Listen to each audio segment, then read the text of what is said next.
Hello बच्चों, let us read the question first. Which of the following is not a process of urine formation? Urine formation का इनमें से कौन सा process नहीं है, ये हमें बताना है. तो यहाँ पे जो हम की कंसेप्ट पढ़ेंगे होगा यूरिन फॉर्मेशन का. यूरिन फॉर्मेशन करने में हेल्प कौन सा ऑर्गन करता है? तो वो होती है किडनीज. किडनीज के अंडर भी नेफ्रॉन होते हैं, नेफ्रॉन ये हेल्प करते हैं. अब ये जो होता है पूरा का पूरा यूरिन का फॉर्मेशन, ये चलता कैसे है? तो इसमें मेन 3 स्टेप्स इन्वॉल्व होते हैं. सबसे पहला स्टेप होता है फिल्ट्रेशन का. फिल्ट्रेशन, एंड ये जो फिल्ट्रेशन होती है ना, ये करी जाती है बाय ग्लोमेरुलस. इसको हम अल्ट्रा फिल्ट्रेशन भी बोलते हैं. बहुत फाइन तरीके से फिल्ट्रेशन करी जाती है क्योंकि यहाँ पे, तो इसको हम अल्ट्रा फिल्ट्रेशन भी बोलते हैं. अल्ट्रा फिल्ट्रेशन से ग्लोमेरुलस क्या करता है, जो ब्लड आता है हमारे हार्ट के थ्रू जो पंप होकर किडनी के अंदर जो ब्लड आता है, उसको फिल्टर करके जो भी गंदगी होती है वो बाहर भेज देता है. तो around 180 litres of filtrate per day बनता है. तो ये पहला स्टेप हो जाता है.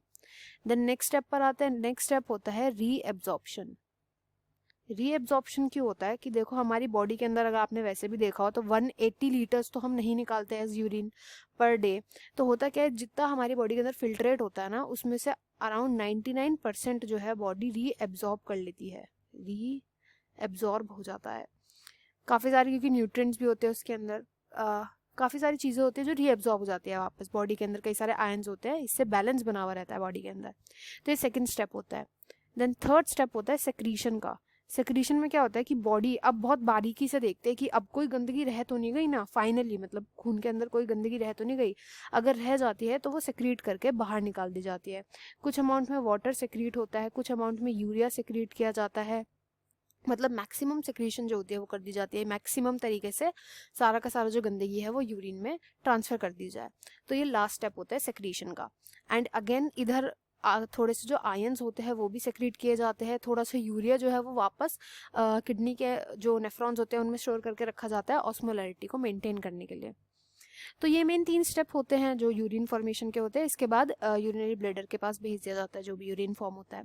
बात आती है यूरेसिस की. यूरेसिस जो है ना, ये वो प्रोसेस होता है जिसके थ्रू यूरिन जो होता है वो एक्सपेल किया जाता है, बॉडी से बाहर निकाला जाता है.